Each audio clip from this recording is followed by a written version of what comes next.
Na Gênese, Kardec diz: o Espiritismo nunca se tornará ultrapassado, pois tudo que surgir de novo e ficar provada a veracidade se incorporará à doutrina.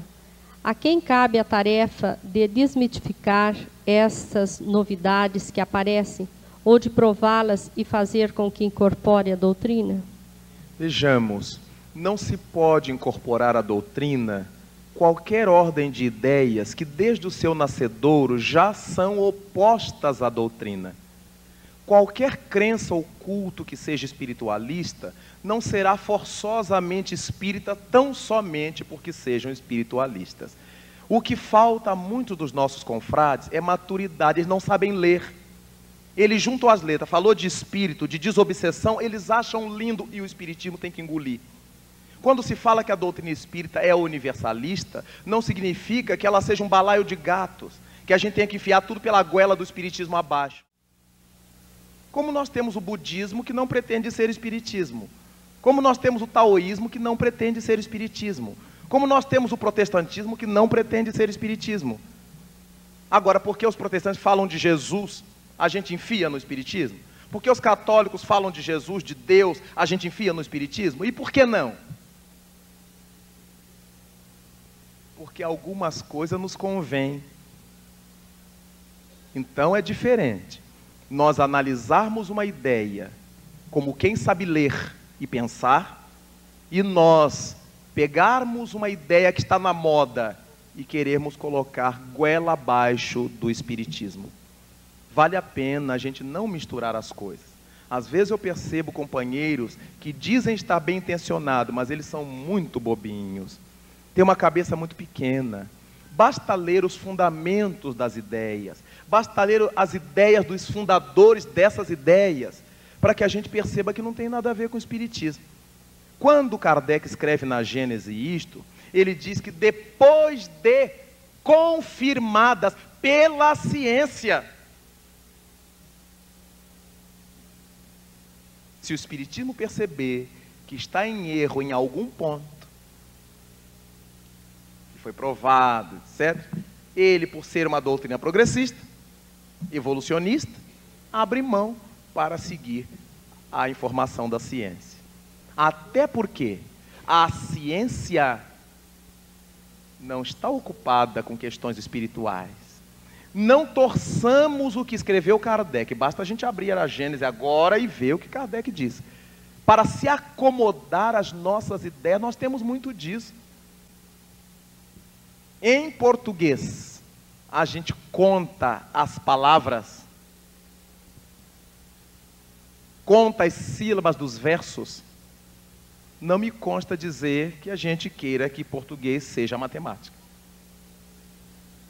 Porque a gente lê os problemas a serem resolvidos na matemática, não me consta que a gente queira converter a matemática em língua portuguesa. Pelo fato da gente estudar a história dos grandes matemáticos, ao falar da geometria, da álgebra, da aritmética, não me parece justo que a gente transforme a matemática em história. Então a gente vê que tudo isso tem pontos de contato. O espiritismo tem pontos de contato com todas as doutrinas espiritualistas. Pontos de contato. Mas as suas consequências, os seus fundamentos são diferentes. Todas as novidades que a ciência prove, que os estudos científicos demonstrem que a doutrina espírita está equivocada, a doutrina espírita abrirá mão para absorver. Mas é preciso se estudar. Se as pessoas não estudam doutrina espírita, vão estudar ciência. Para provar o quê? Se as pessoas não sabem juntar as palavras que estão lendo para interpretar, vão estudar ciência, investigar, fazer laboratório. Claro que isso é uma baboseira. Eles não vão fazer. O que a gente quer é que seja feita a nossa vontade. E eu quero repetir o que eu disse na nossa fala do primeiro tempo. A doutrina espírita não nos pertence. Eu não tenho nenhum direito de colocar no seu contexto as coisas que me agradam, só porque me agradam. E muitas vezes a gente tem que falar as coisas, meus amigos. Se eu sou convidado pela URI, pelas URIs, para vir expor espiritismo, e eu não digo o que o espiritismo pensa, para não desagradar a qualquer dos senhores, eu estou traindo a minha consciência.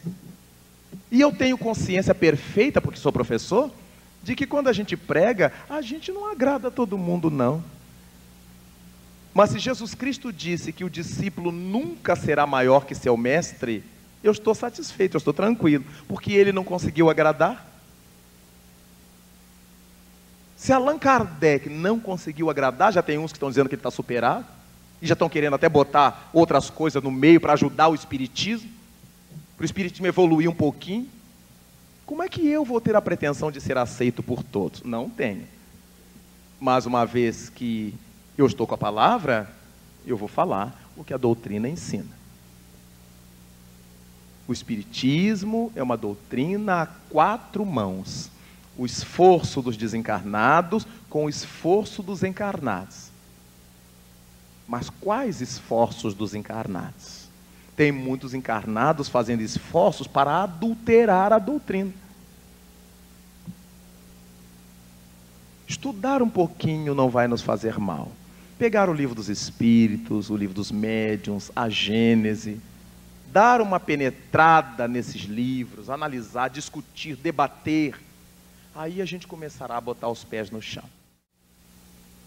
Então, por favor, minha gente, vamos estudar Espiritismo. Nosso compromisso é com o Espiritismo. E tudo que tiver que chegar para o Espiritismo, irá chegando ao seu tempo. A nossa cabeça vai amadurecendo de tal maneira, de tal forma, as ideias vão sendo aceitas, toda a verdade, ela tende a se universalizar, ela tende a ser generalizada. Isso vai chegando de tal maneira ao conhecimento de todo mundo, à aceitação de todo mundo, que quando a gente vê, isso já é parte do Espiritismo. Mas enquanto a gente não conhece bem nem o Espiritismo, nem as outras coisas, não vamos criar caso não, que a gente perde tempo e deixa de viver a felicidade hoje.